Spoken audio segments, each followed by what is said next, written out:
All right, let's dive in. Today, we're going to unpack a label that so many of us were given, but maybe never really understood: the complex and often heavy legacy of being the gifted kid. So let me just ask you straight up. Were you the smart kid? The one who always got good grades, maybe without even trying that hard. The one everyone was always saying had so much potential. If any of that is ringing a bell, then yeah, this one's for you. Okay, and this is where it gets really interesting, right? This is the heart of the paradox. What starts out as this amazing, positive label, a source of pride, can end up feeling like a cage later on. Psychology is pretty clear on this, that gifted identity can lock us into ways of thinking and behaving that frankly just don't work for us as adults. So, what we're going to do here is walk through 6 super common habits that a lot of former gifted kids share, but we're going to look at them through a totally new lens, not as just, personality quirks, but as brilliant survival skills you had to learn when you were young. All right, so first up, the mind's defenses. We're going to look at 2 habits that, on the surface, seem like major intellectual strengths, but they're actually deeply rooted in a childhood need for safety. I'm talking about hypervigilance and overthinking. So let's break this down. What looks like you just having really high emotional intelligence? Well, a lot of the time, it's actually hypervigilance. It's a survival skill you learned because you had to constantly read the room to feel safe.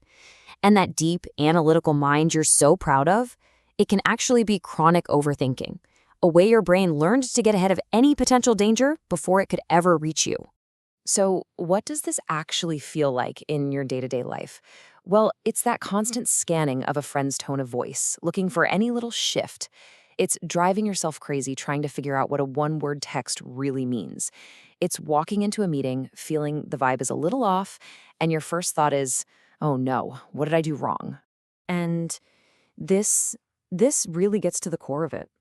This wasn't just you being perceptive. This was a life or death skill.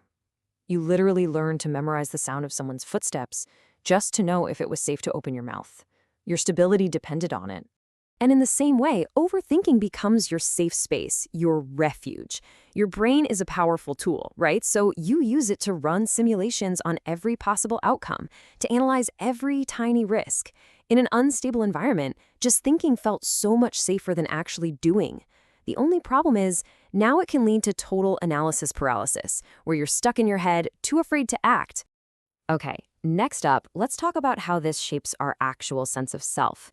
We're diving into what's called the performer's identity, and how being the smart one can literally fuse your self-worth to your achievements.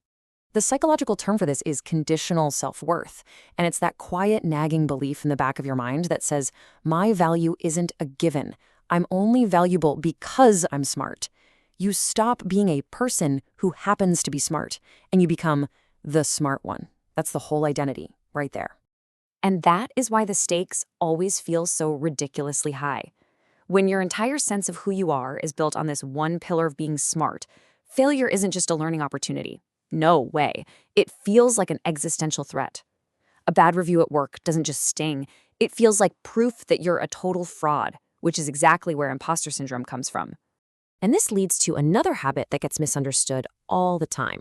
What looks to everyone else like laziness or procrastination, it's often something much, much deeper. It's a strategic avoidance of anything you might not be immediately amazing at, because having to put in the effort feels like failure itself. Think about the internal logic here, because it's wild. If your whole identity is based on being naturally smart, then the second you have to try really hard, your brain screams, "See? Proof. The gift is gone." It's why you might have given up learning guitar or avoided that big project at work. Not because you're lazy, but because you're desperately trying to protect that core identity. And for our final piece of the puzzle, let's look at how all of this impacts our relationships. This section is all about the relational burden. Specifically, how these early experiences taught us to be fiercely self-reliant and feel responsible for, well, everyone else. Now, this isn't just about being independent. Psychologists have a specific name for it: defensive self-reliance. And it's an adaptation, a shield.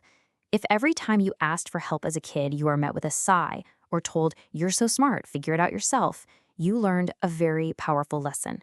My needs are an inconvenience. It is just safer to do everything myself. So what does this look like from the outside? You look like The Rock. You're strong, you're capable, you're the person everyone else comes to for help. But on the inside, there's this deep, sometimes agonizing struggle to ask for help for yourself, to show any vulnerability, because you were trained from a very young age to believe you have to handle it all alone.